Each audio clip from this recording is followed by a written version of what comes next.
O Senhor esteja convosco. Proclamação do Evangelho de Jesus Cristo, segundo Lucas. Naquele tempo, no 6º mês, o anjo Gabriel foi enviado por Deus a uma cidade da Galileia chamada Nazaré, a uma virgem prometida em casamento a um homem chamado José. Ele era descendente de Davi e o nome da virgem era Maria. O anjo entrou onde ela estava e disse: Alegra-te, cheia de graça, o Senhor está contigo.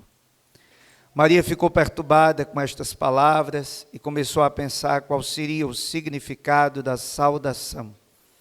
O anjo então disse-lhe: Não tenhas medo, Maria, porque encontraste graça diante de Deus.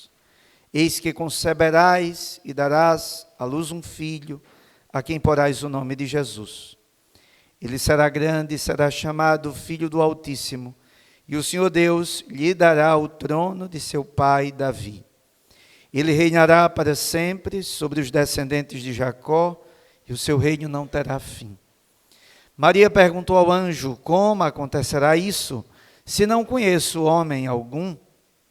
O anjo respondeu: O Espírito virá sobre ti e o poder do Altíssimo te cobrirá com sua sombra. Por isso o menino que vai nascer será chamado Santo, Filho de Deus. Também Isabel, tua parenta, concebeu um filho na velhice. Este já é o 6º mês daquela que era considerada estéril, porque para Deus nada é impossível. Maria então disse: Eis aqui a serva do Senhor, faça-se em mim segundo tua palavra. E o anjo retirou-se. Palavra da salvação. Glória a vós, Senhor.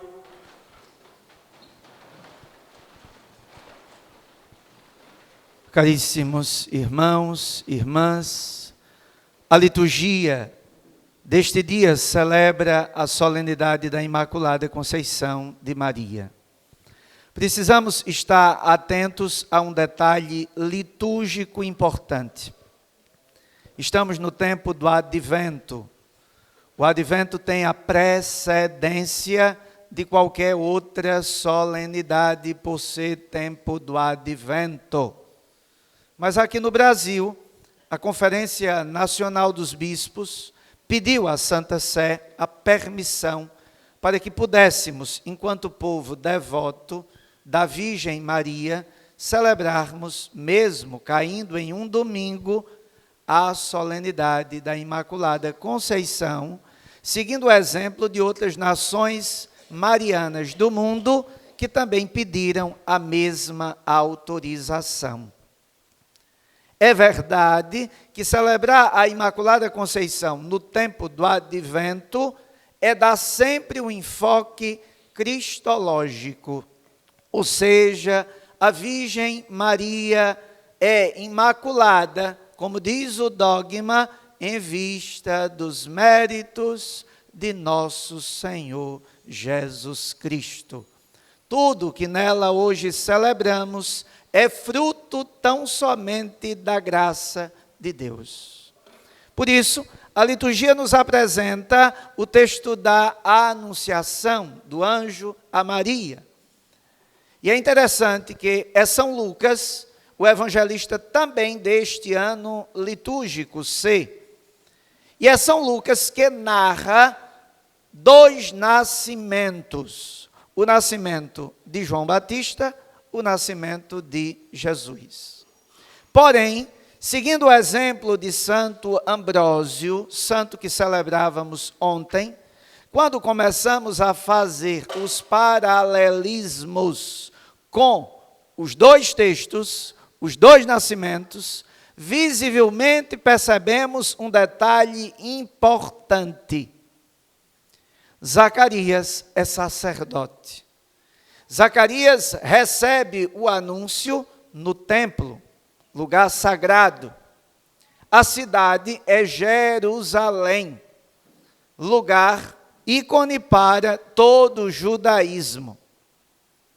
Mas quando nos deparamos com a história da Virgem Maria, o paralelismo muda e nos apresenta aquilo que são já os evidentes sinais do mistério que celebraremos daqui a pouco, o mistério da encarnação. E por que denotam o mistério da encarnação? Primeiro, nos textos fica muito visível que Zacarias tem um desejo, e o seu desejo é ter um filho, sendo sua mulher Isabel estéril. Mas nem sempre desejar é crer. É preciso que o desejo seja acompanhado de fé. E por isso, Zacarias fica mudo, porque não se abre ao anúncio. Porém, as mulheres, podem perceber nos textos bíblicos, elas são mais abertas àquilo que vem do céu. E por isso, Isabel, sem muito entender e sem saber aquilo que houve, porque Zacarias não pode contar, porque está mudo, ela está aberta. Aqui, na história de Maria, nós iremos encontrar alguns aspectos. O primeiro é uma mulher. Segundo, Nazaré. Terceiro, não tenhas medo. Quarto, a perturbação. Quinto, eis-me aqui. Este seria o esquema do texto do Evangelho de hoje que acabamos de escutar. Em um primeiro momento, olhar, fazendo paralelismo, que Maria Santíssima é a escolhida. Nos textos bíblicos de revelação, nós iremos encontrar Maria como sendo a primeira. Existe um esquema de revelação. Nesse esquema, fica muito evidente o quê? O chamado, a mediação e o início de uma vocação bíblica. É interessante perceber que, no texto, Maria é a escolhida, é a primeira mulher a ter uma conversa com o divino.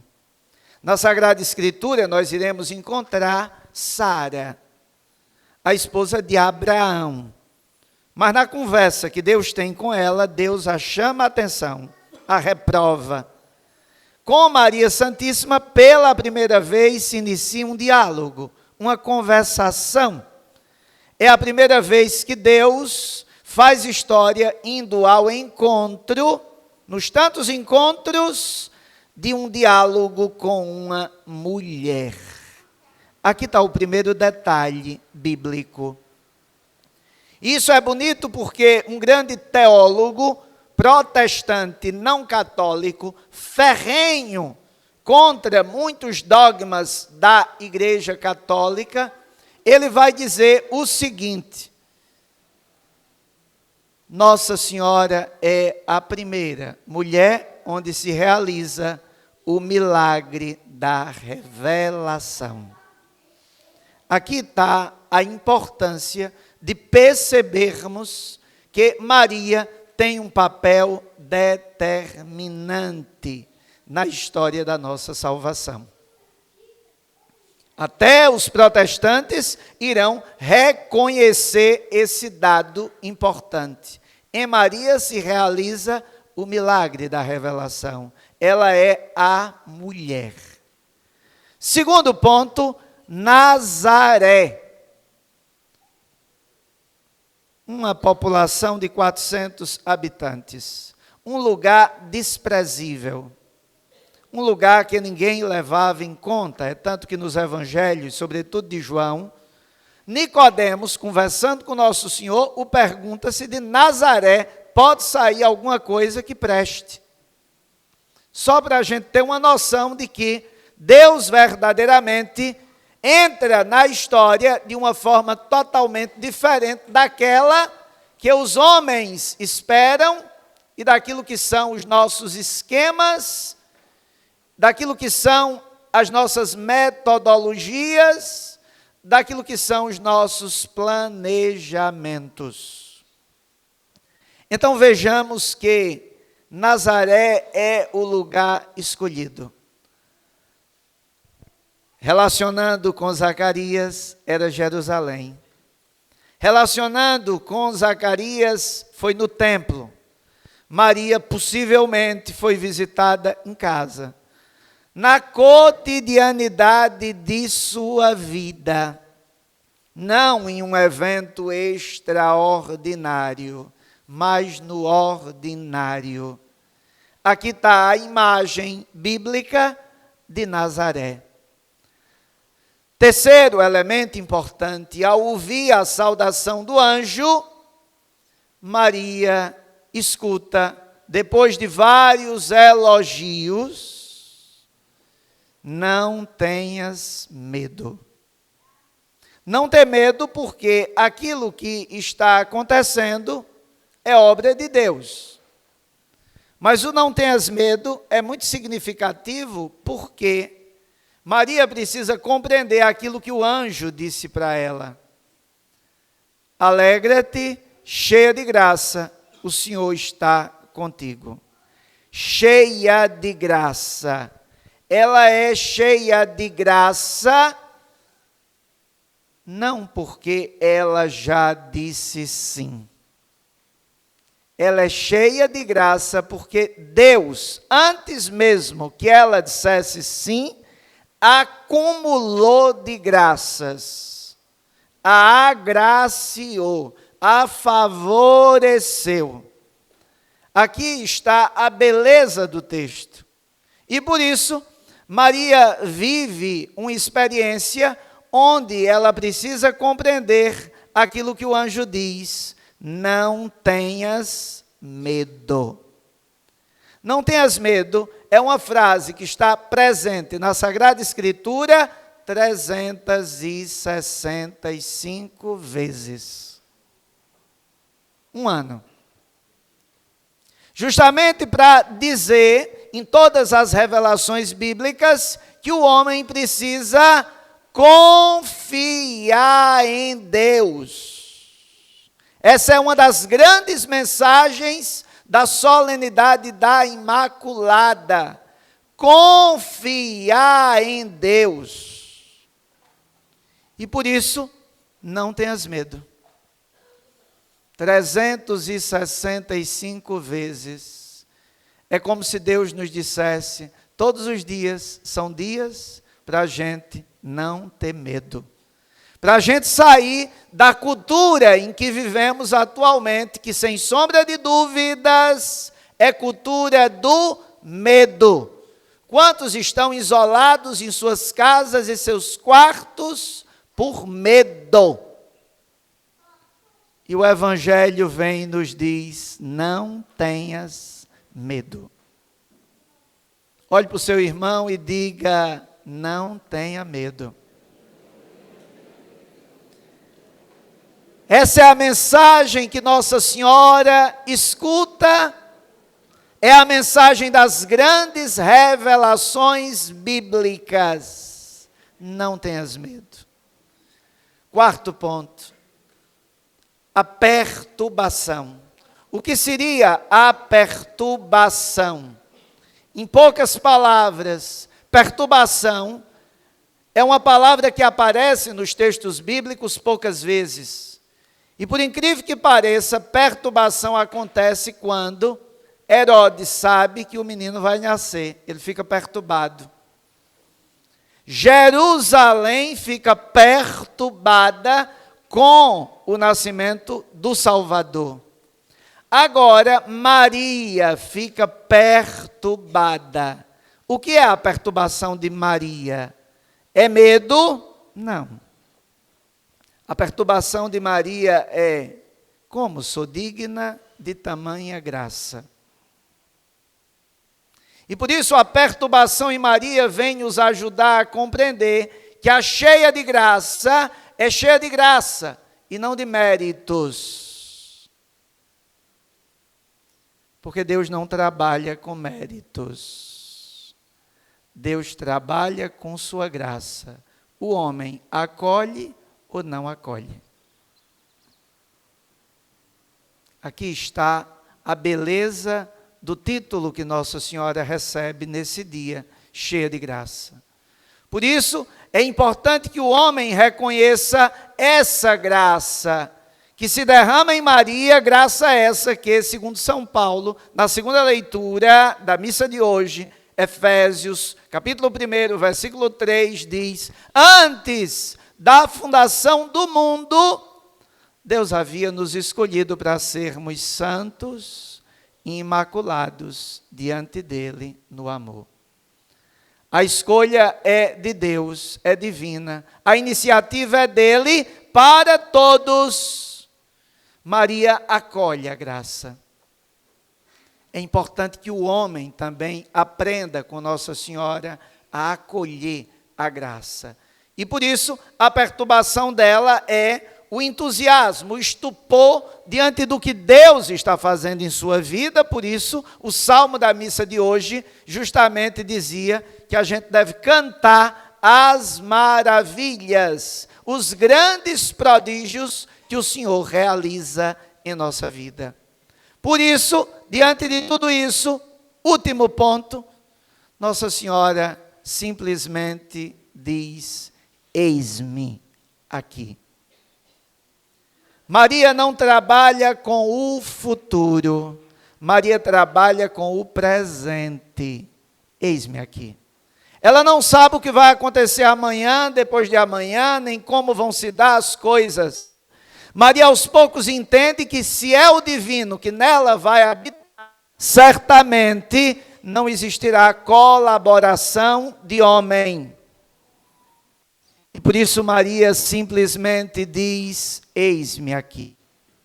O eis-me aqui de Maria é um convite para que também nós, todos os dias, possamos dizer: eis-me aqui. O eis-me aqui está relacionado ao confiar em Deus. O eis-me aqui é a experiência do verdadeiro abandono, da verdadeira entrega total, disponível nas mãos de Deus. Por isso, um grupo intitulado de Dombes, é um grupo de católicos protestantes, que estudam os grandes temas da Mariologia. Eles irão, em um documento escrito, dizer que o eis-me aqui não é outra coisa senão a renúncia do governo de toda a sua vida para se colocar inteiramente à disposição de Deus. É uma ótima expressão para sintetizar o eis-me aqui de Nossa Senhora. Por isso, amados irmãos e irmãs, qual é a grande notícia desse domingo? A grande notícia é que depois de escutarmos tudo isso, a gente volta para o Advento. Deus vem nos visitar. Ele veio e vem. Mas não só vem, Ele vem e nos preencherá, como preencheu Maria, de sua alegria. E qual é a alegria que Maria escutou no mistério da encarnação? A alegria de que a salvação chegou. Deus verdadeiramente rompeu os céus e decidiu Ele mesmo vir fazer história na história dos homens. E pediu a colaboração generosa, simples, humilde, de uma adolescente que disse: eis-me aqui. E na sua simplicidade e pequenez, o sim dela ecoa até hoje, e nós aqui estamos, peregrinos, olhando para a Imaculada, como diz o Concílio Vaticano II, no número 68 do capítulo 8º, olhando para Nossa Senhora como sinal seguro de esperança e de consolo. Assim seja.